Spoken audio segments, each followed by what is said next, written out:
Bienvenue au balado Vos finances personnelles en 5 minutes.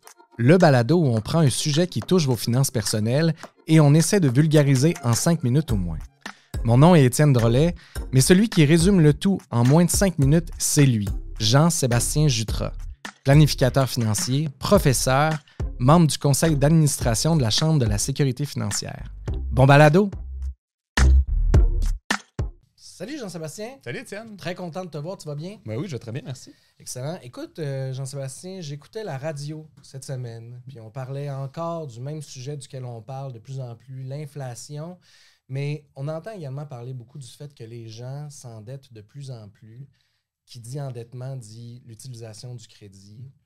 Je suis persuadé que c'est une question que les gens se posent. Y a-t-il une façon, Jean-Sébastien, de pouvoir augmenter son crédit? Oui, ben c'est une question que des fois, tu sais, des fois, des gens qui ont fait des erreurs, puis des fois, c'est pas nécessairement des erreurs voulues, là, en fait. Tu sais, j'ai skippé des comptes de paiement, puis des fois, c'est voulu parce qu'il manque de liquidité pour tout payer ça aussi. Mais il existe des trucs. T'sais, des fois, on a une cote de crédit qui est basse. Là, je veux m'acheter une maison, là, ma cote est trop basse. Ouais. Qu'est-ce que je peux faire pour mettre en place ça?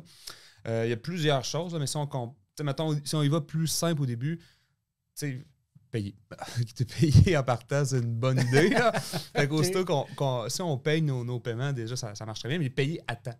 Puis payer à temps, c'est un compte de cellulaire qui a quelques jours de retard, ça peut avoir un effet négatif sur le crédit. Donc, payer au complet, de préférence les paiements d'une carte de crédit, faire le paiement minimum, ça donne un coup de main, mais ça l'aide pas de ne pas payer au complet ses paiements. Fait qu'évidemment, faire attention avec ce type de crédit-là, surtout les cartes de crédit.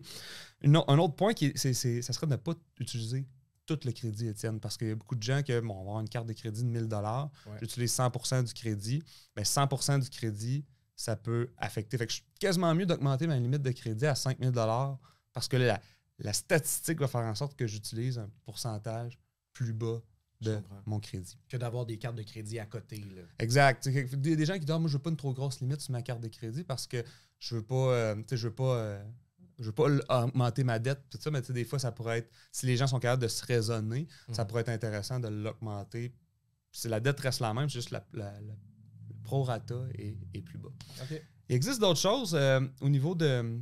Tu sais, en fait, les institutions financières ou l'algorithme qui calcule la cote de crédit aime beaucoup la stabilité.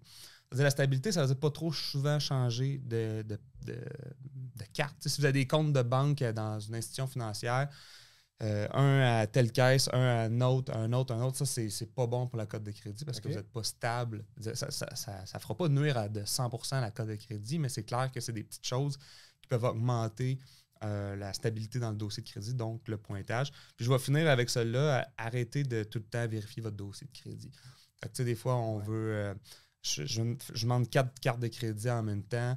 Quand je veux acheter une maison, je vais faire des demandes sur plusieurs institutions financières. Si vous achetez une maison, là, je peux vous donner un conseil, c'est que faites une demande, mais faites-en plusieurs dans la même semaine. Parce que si vous en faites plusieurs dans la même semaine, ça compte pour une demande. Si vous variez sur plusieurs semaines, ben, ça peut compter sur plusieurs chèques. Puis s'il y a plusieurs chèques, l'algorithme lui dit pourquoi il regarde tout le temps son crédit? Donc là, ça peut nuire au pointage. Mais en même temps, tu m'arrêteras si je me trompe, mais faire affaire avec un courtier hypothécaire qui fait ça pour toi, il fait seulement une demande de crédit ou il en fait plusieurs à ce moment-là? Non, le courtier, c'est ce qui devient intéressant. C'est que des fois, les gens vont cogner dans les institutions financières eux-mêmes.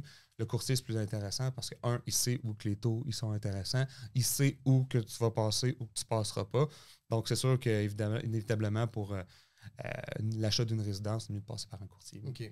Fait que je comprends que des fois, un couple, mettons, qui dit chez telle banque, il y a un taux promotionnel de 0% pendant 6 mois, puis là, après ça, il rechange pour une autre, ça aide pas vraiment. Des fois, on le voit quand il y a des transferts de soldes. Ça, c'est bien populaire. Là, j'ai une carte de crédit de 15 000 $. Là, je suis rendu à payer 22% d'intérêt. Je vais faire un transfert de solde à la Scotia.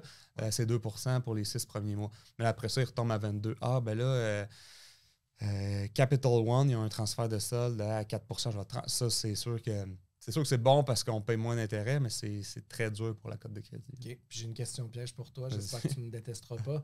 Si je reste à la même institution à ce moment-là, parce qu'on le sait, des fois, il y a des cartes de crédit qui sont différentes d'un produit à l'autre, puis les pourcentages sont différents. Est-ce que ça affecte notre cote à ce moment-là? Non, encore là, c'est une nouvelle demande. Donc, si j'ai une nouvelle demande, ça peut nuire à ma cote de crédit. Mais tu sais, ça ne veut pas dire que tu ne peux jamais changer de carte de crédit. Mais tantôt, je revenais sur...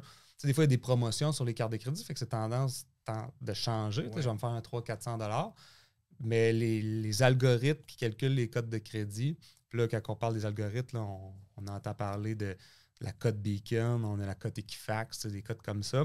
Ben là, si je change tout le temps, j'ai plus d'historique. Puis on dit que plus l'historique est long, ben, mieux ça va être. Fait que si j'ai tout le temps un historique de 1 an, 6 mois avec une carte de crédit, ben, ça peut nuire. Puis c'est pas catastrophique, mais c'est sûr que ça l'aidera pas, ma cote de crédit. Puis une cote de crédit, il faut comprendre que en bas de 630, on oublie ça pour les emprunts hypothécaires. En haut de ça, ça peut aller. Fait que l'idéal, c'est que si vous regardez votre code de crédit, assurez-vous, si vous êtes à 630 et plus, il n'y a pas trop de problème. Mais quand on est à la limite, ben là, ça devient plus difficile.